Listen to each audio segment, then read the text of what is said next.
Hey, fellow humans, it's Cassandra from evolvingknowledge.com, and I am here to share some of my life experimentalistness with you guys.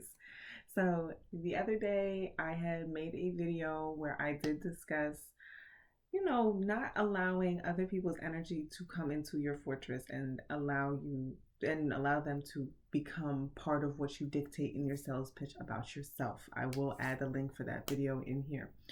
Um, and it's funny because life is crazy, right?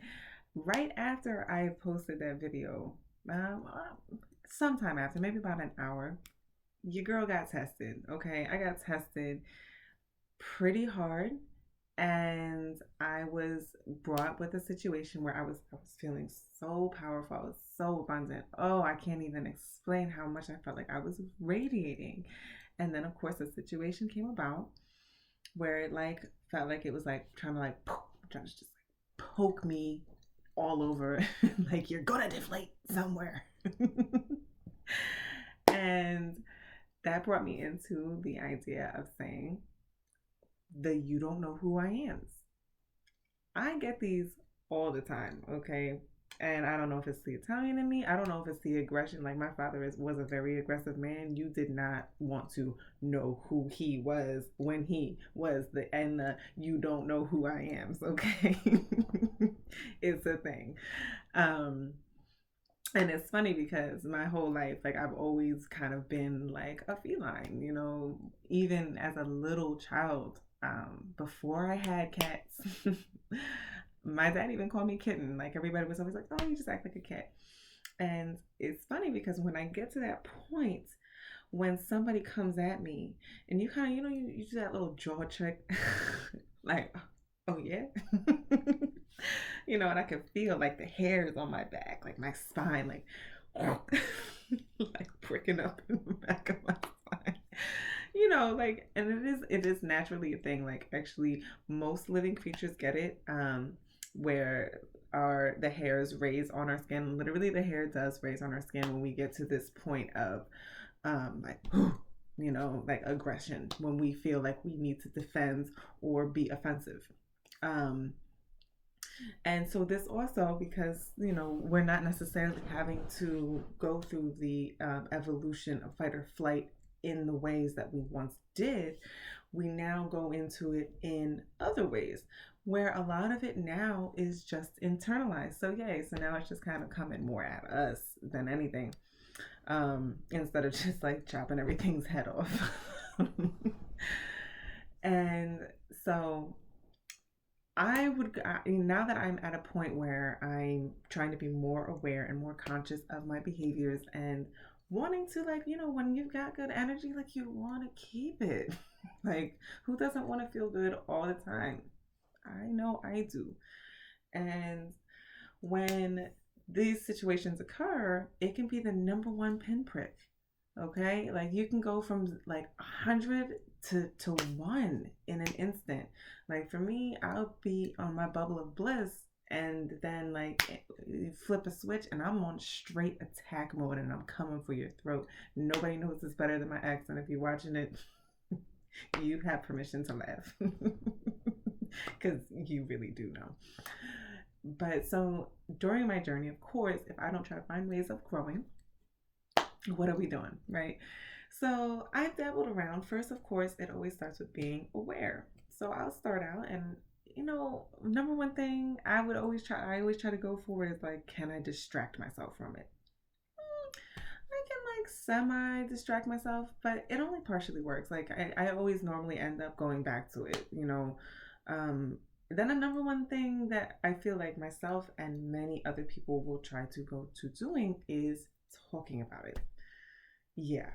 In every single situation, when I'm dealing with this obsessive mindset, because that's what it is, right? It's just something that's in the mind and it's just like rattling around, like, and you're just thinking of all of these different thoughts, like how you're going to come at this person, what they don't know about you, what you could possibly do to them, what you should say, how you should go, like all of these different things. Like it's just like pop, pop, pop, like all these like epiphanies going on at once on how you're gonna like directly annihilate with this person coming at you, right?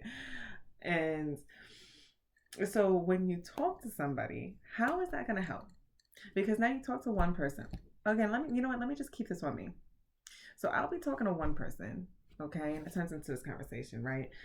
And then you can never just talk to one person about it. I can never just talk to one person about it. It always ends up going to another person. And then I'll talk to another person. And I'll keep on having this conversation. Like, oh my God, girl, did you know what so and so did? Blah, blah, blah. Did you hear about this? Oh my gosh, blah, blah, blah. And it just turns into this string. And then, sometimes if you talk to enough people, then you have people calling you. Like, what happened with so and so? Blah, blah, blah. Like, it turns into a whole string, guys. Like, it's a real thing. And I know most of you guys know exactly what I'm talking about.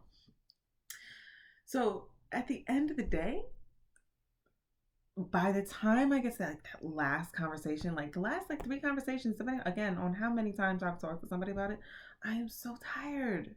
I'm like, yep, and they did so and so. Yep, thank you for the advice. Like that's literally like I'm so tired at that point. So talking about it really doesn't do anything to help the situation for me.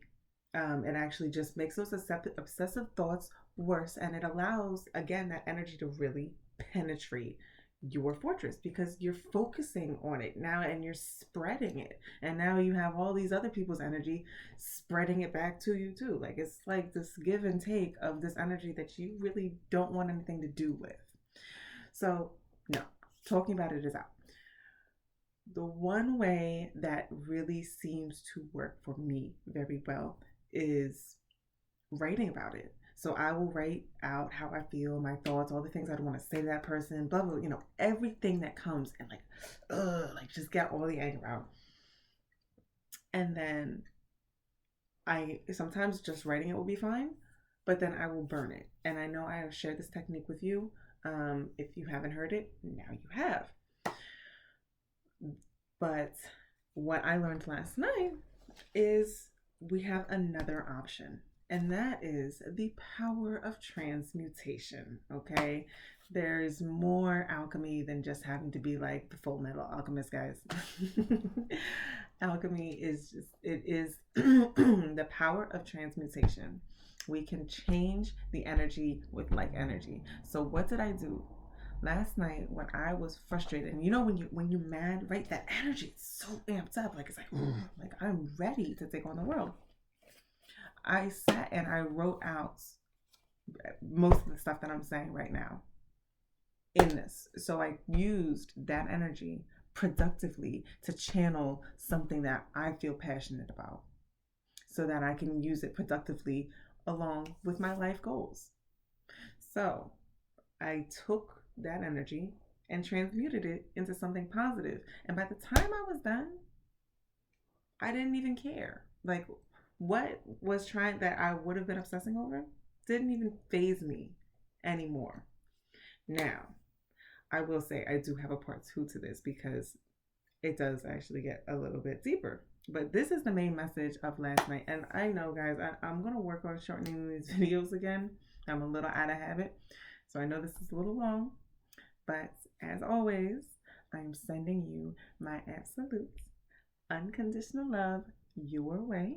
And I'm going to get ready to make the next video. I hope you're having an absolutely wonderful moment wherever you are.